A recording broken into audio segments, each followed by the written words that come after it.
Bismillahirrahmanirrahim. Assalamualaikum warahmatullahi wabarakatuh.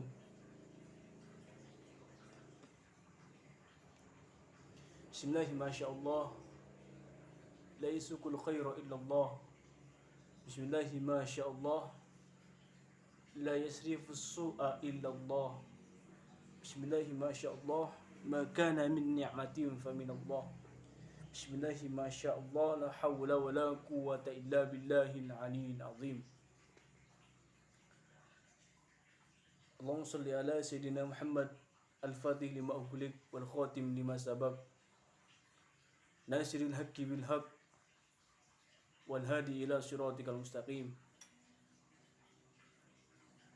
wa ala alihi wa sahbihi haqqa qadrihi wa miqdarihi azim amma ba'du. Qala ta'ala fil Qur'anil azim Rabbi shrah li sadri wa yassir li amri wahlul 'uqdatam min lisani yafqahu qawli amma ba'du. Nasdaqul hadisi fi kitabillah wa khairal hadi hadi sayyidina Muhammadin sallallahu alaihi wasallam wa syarrul umuri muhdatsatuha wa kullu muhdatsatin bid'ah wa kullu bid'atin dhalalah wa kullu dhalalatin finnar. Allahumma inni a'udzubika an adilla aw udalla aw azilla aw uzalla aw adlima aw udlama aw ajhala aw yujhala alayya. Wa sallallahu ala Sayyidina Muhammadin wa ala alihi wa sahbihi wa sallam.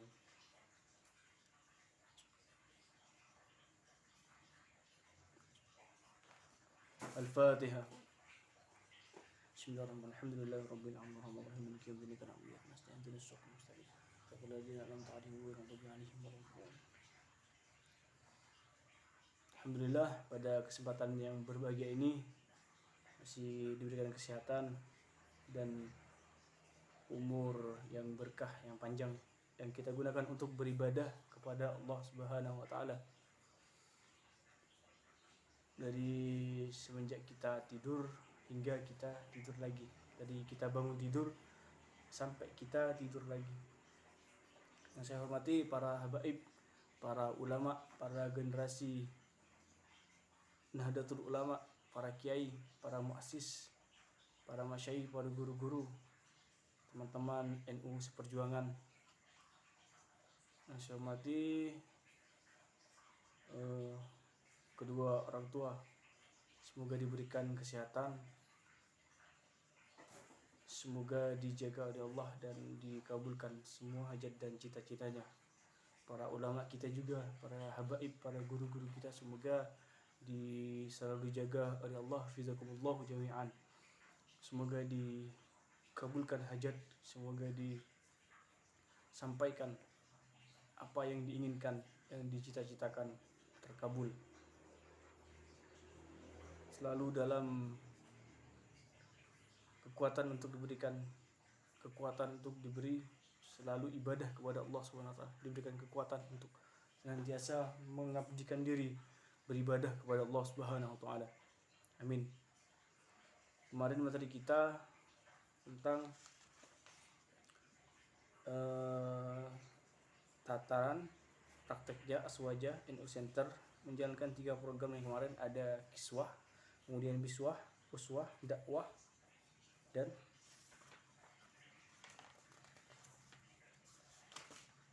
makwah. Kiswah ialah kajian Ahlus Sunnah wal Jamaah yang bersifat kajian seminar, halakoh, dan lain sebagainya.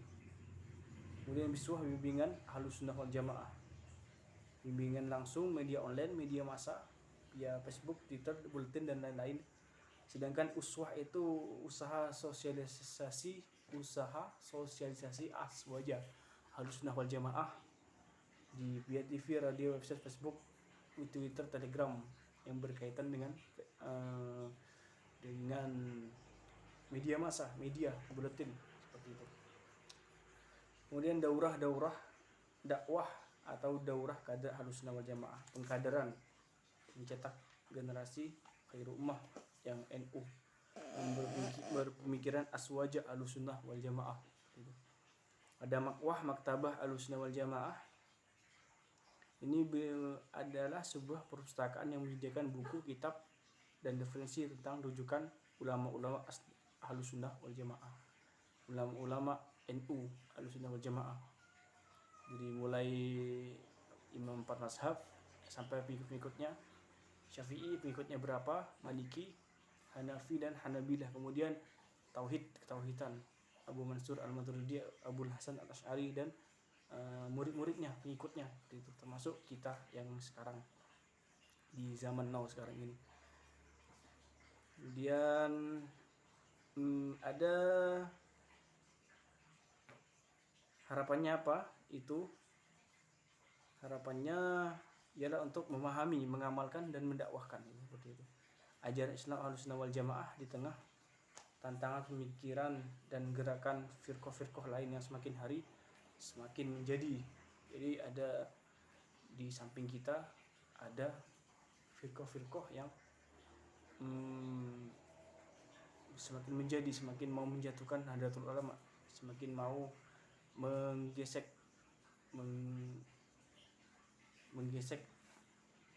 menyiku, istilahnya menyiku kiri dan kanan ke NU, seperti itu. Tapi tidak lama seperti itu. Firqah-firqah seperti ini pasti akan tercium, terekam dan tuntas tewas seperti seketika. Karena sudah diberi tahu di kajian kemarin, saya sampaikan, barang siapa yang ingin merusak NU, barang siapa yang ingin menghancurkan NU, pasti akan hancur, pasti akan hancur, katanya Kiai As'ad, katanya Kiai Hasyim Asy'ari, katanya Kiai Syekhuna Khalil Bangkalan, gitu. Ya Jabbar, ya Qahar, siapa yang berani sama NU, siapa yang berani merusak NU, pasti akan hancur, gitu. Lambat laun, makanya hati-hati, bukan nakut-nakuti, sekali lagi waspada saja. Kemudian ada pembahasan buku terbagi menjadi 6 bab. Pembahasan kitab ini terbagi menjadi 6 bab. Yang pertama ialah membahas tentang sejarah, mafahim Ahlu Sunnah wal Jamaah, apa?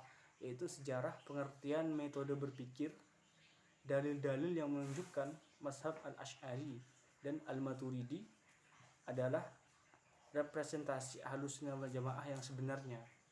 Ini pemahamannya di sini. Membahas sejarah, metode berpikir, kemudian dalil yang menunjukkan mazhab Al-Asy'ari dan Maturidi, mafahim, pemahaman Ahlus Sunnah wal Jamaah. Yang kedua ialah akidah Ahlus Sunnah wal Jamaah. Akidahnya ialah akidah yang 50, akidah khamsah 50. Khamsatun wa isyri, khamsah, akidah yang 50. Kalau dalam bahasa di Pondok Al-Fakir sendiri yaitu aqaid seket, bahasa Madura. Aqaid itu ya kaidah-kaidah yang berisi wujud kidam baqo, mukhalafatul hawadisi, qiyamuhu nafsi dan lain-lainnya, sampai ada itu sifat wajib, kemudian sifat muhal bagi Allah, dan sifat jaiz, wujud lawannya apa, kidam lawannya apa, baqo lawannya apa. Itu ada pembahasan tersendiri seperti itu. Kemudian ada sifat jaiznya, sifat muhal. Akidah 50 ini apa? Permasalahan seputar akidah 50 dan permasalahan seputarnya apa? Yang amaliyahnya dipersepsikan bid'ah akidah dan kontra propaganda tauhidiyah, uluhiyah, rububiyah dan asma wa sifat maksudnya. Jadi di dalam aqaid sekat itu, aqaid 50, akidah 50, wujud kidam bako dan kebalikannya itu sifat muhalnya itu dipersepsikan oleh orang yang di luar NU, di luar Ahlus Sunnah wal Jamaah, itu adalah bid'ah katanya. Seperti apa kok bid'ah seperti itu? Tauhidiyah uluhiyah, kemudian rububiyah dan asma wa sifat itu termasuk bid'ah katanya. Waduh, kok gawat sekali seperti itu. Dari mana bid'ahnya seperti itu? Mungkin baru belajar 2 bulan saja, baru belajar 3 hari baru ketemu ustadz 1,5 hari mungkin atau 3 jam saja sudah membilang bid'ah seperti itu. Kok tidak mikir seperti itu, apa dalilnya, apa referensinya gitu. Karena berkata tanpa referensi, tanpa dalil itu mardud, tertolak seperti itu.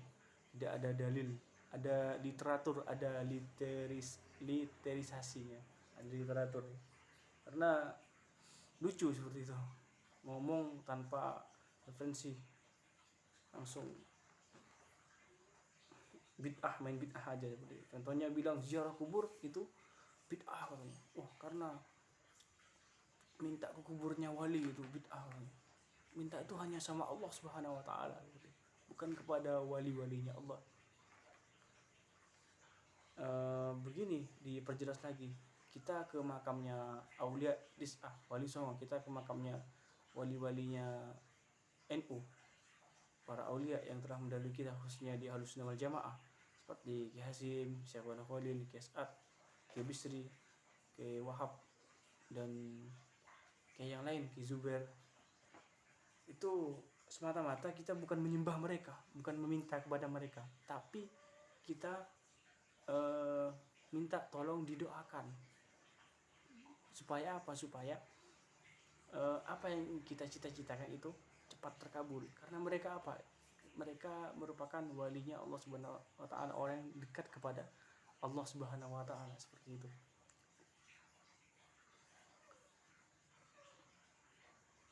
Katanya kayak seperti pakunya mereka.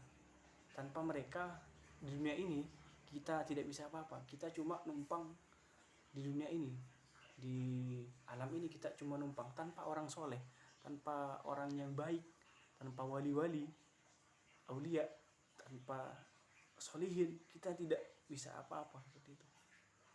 Dunia ini milik orang-orang soleh, orang wali-wali Allah Subhanahu wa taala.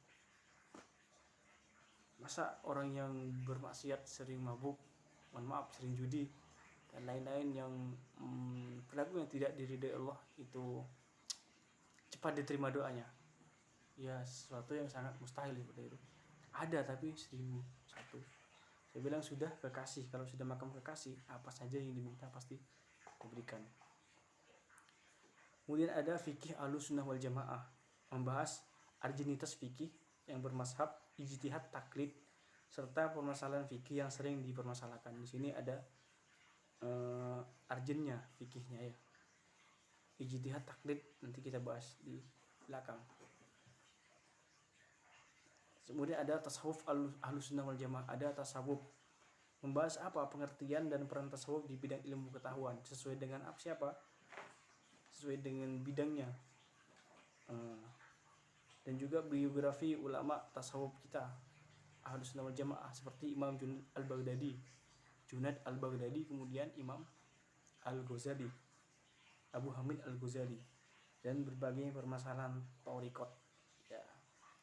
Untuk thariqat kita bahas nanti di belakang dan akan mencari yang lebih paham tentang thariqat ini. Kemudian kelompok dan aliran umat dalam sejarah umat Islam, seperti itu.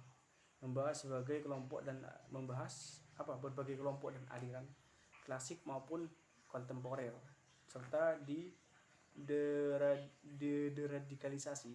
Setelah nanti kita membahas deradikalisasi dan deliberalisasi dalam perspektif Aswaja. Jadi kita membahas nanti ada berbagai aliran klasik itu yang zaman dulu, serta aliran kontemporer yang kekinian, serta yang radikal, kemudian yang liberal, yang bebas. Radikal yang main hajar saja, seperti itu. Kemudian ada KNU-an, membahas sejarah, Qanun Asasi, Fikroh Nahdiyah,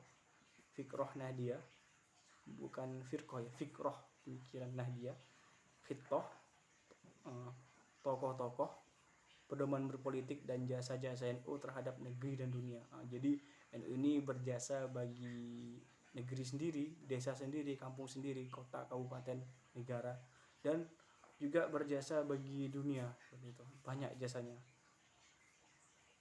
sangat banyak sekali, dari manuskrip, dari dokumen-dokumen, serta kitab-kitab banyak jasa NU seperti itu.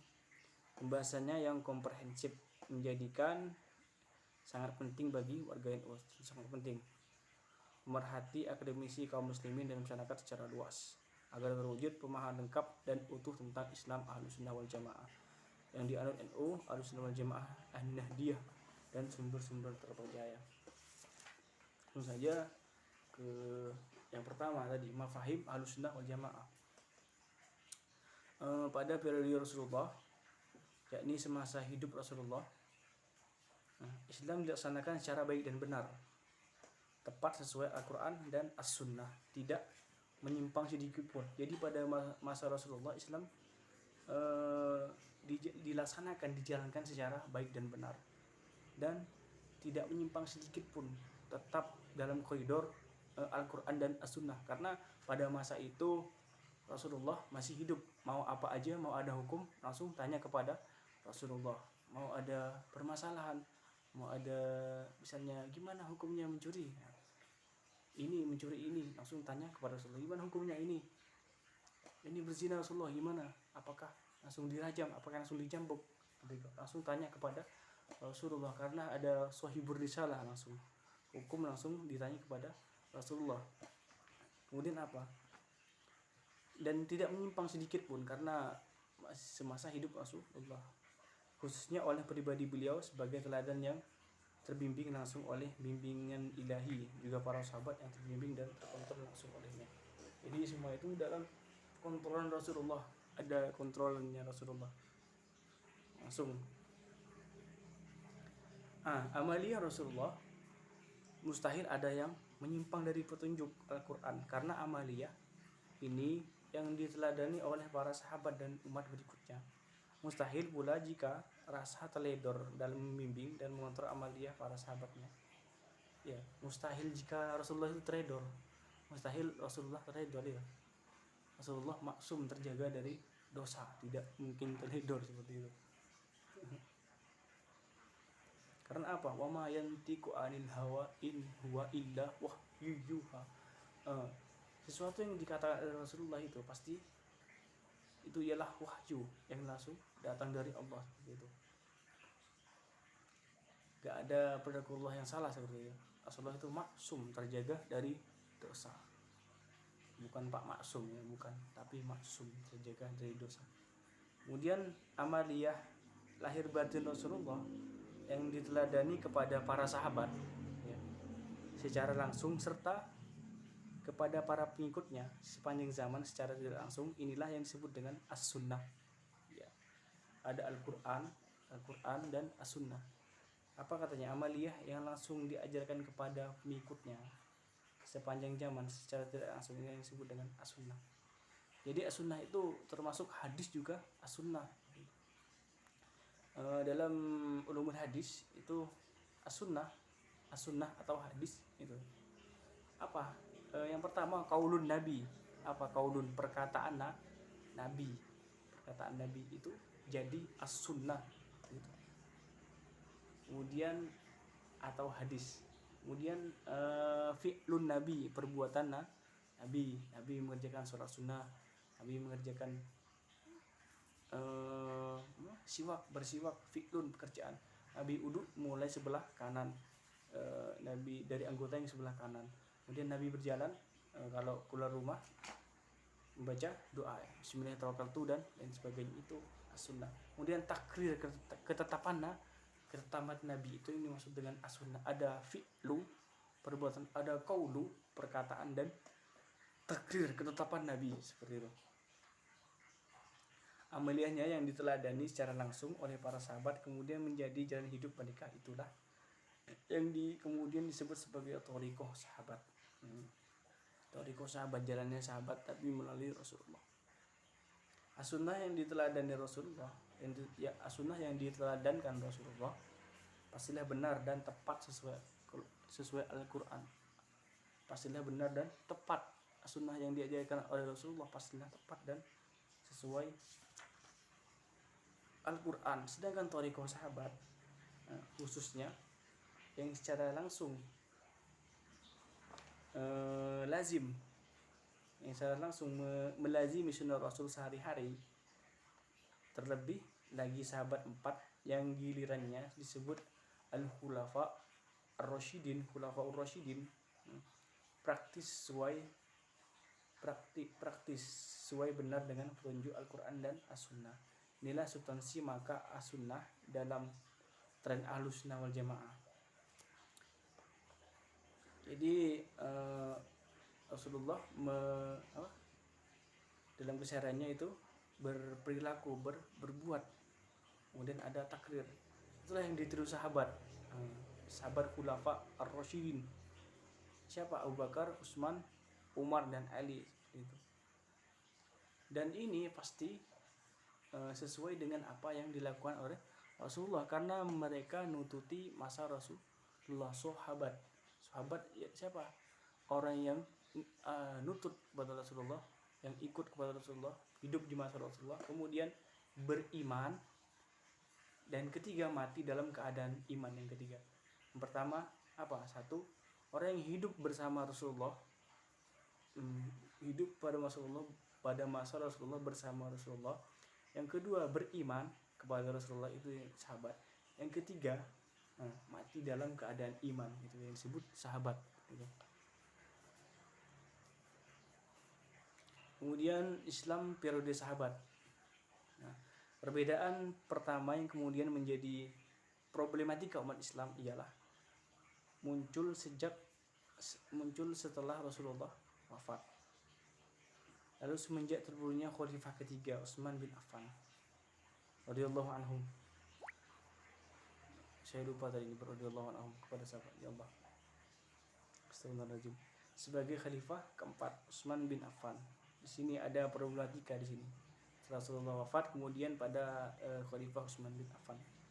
Pada masa ini perbedaan pendapat yang awalnya berorientasi pada politik berujung pada persoalan akidah ya. Jadi pada masa Utsman bin Affan problematika politik semakin menjadi.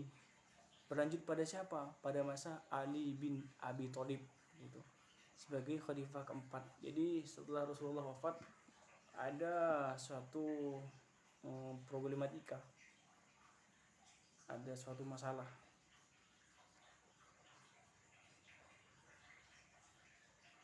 Pada masa siapa? Pada masa Utsman bin Affan. Kemudian berlanjut kepada Sayyidina Ali bin Abi Thalib radhiyallahu anhu itu. Pada masa terbunuhnya khalifah ketiga. Pada masa ini apa? Perbedaan pendapat yang awalnya berorientasi pada politik berujung pada persoalan akidah. Jadi politik itu langsung ke akidah gitu, ke keyakinan, ke ketauhidan. Nabi Muhammad wafat pada 2 Rabiul Awal 11 Hijriah, 8 Juni 636 Masehi. Pada hari wafatnya, kelompok kaum Ansor di bawah pimpinan Sa'ad bin Ubadah dan suku Khazraj berkumpul di Saqifah Bani Sa'idah untuk memilih khalifah, pemimpin pengganti Nabi ya. Pada saat itu memilih pemimpin pengganti Nabi. Setelah Nabi wafat, siapa yang ingin menjadi pemimpin gitu. Maka berkumpullah di Saqifah Bani Sa'idah. Di Saqifah, suatu tempat perkumpulan. Dengar hal ini, kaum Muhajirin datang ke Saqifah di bawah pimpinan Abu Bakar As-Siddiq dan Umar bin Khattab. Mendengar ada perkumpulan, kaum Muhajirin datang ke sana. Setelah melewati perdebatan yang cukup sengit, di mana kaum Ansor mengajukan Sa'ad bin Ubadah radhiyallahu an sebagai calon dan dari kaum Muhajirin, dari kaum Ansor, Sa'ad Ubadah itu diajukan oleh kaum Ansor. Kemudian dari kaum Muhajirin itu mengajukan Abu Bakar As-Siddiq. Dari seperti itu ya. Atau Umar. Dari kaum Muhajirin ini Abu Bakar atau Umar gitu. Bin Khattab. Akhirnya semua sepakat mengangkat sahabat yang paling utama, yaitu Abu Bakar radhiyallahu anhu sebagai khalifah pengganti Nabi sallallahu alaihi wasallam. Akhirnya Abu Bakar diangkat sebagai khalifah setelah Rasulullah. Tentu di tempat yang bernama Sakifah, tentu dalam perdebatan yang sangat sengit seperti itu. Ada musyawarah di sana. Sahabat yang paling utama ialah Abu Bakar As-Siddiq. Kenapa disebut As-Siddiq? Karena orang yang pertama membenarkan bahwa perjalanan Isra Mi'raj itu benar.